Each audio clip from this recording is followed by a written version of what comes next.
So Hayek was, in many respects, no dogmatic libertarian, and Mises was, in terms of, Mises really thought there was almost no positive role for government. Hayek thought, no, government has to create the framework of institutions for the market, and as well, he thought there was a significant role for government to play in those, in the society in providing services.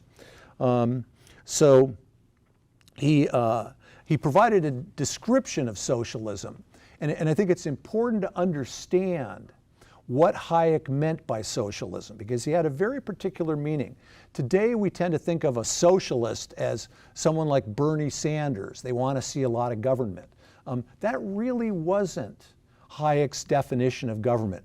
He was against a lot of government. That's not the point. But he didn't think it was the same thing as socialism.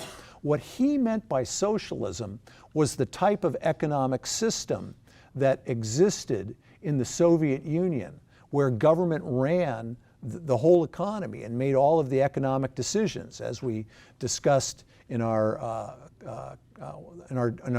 class on Marx. That Marx really felt that government could do just about everything in the society, and in the economy, government owned all the land, it made all the investment decisions, it employed most of the people in the society, and there was a very limited role for a private system.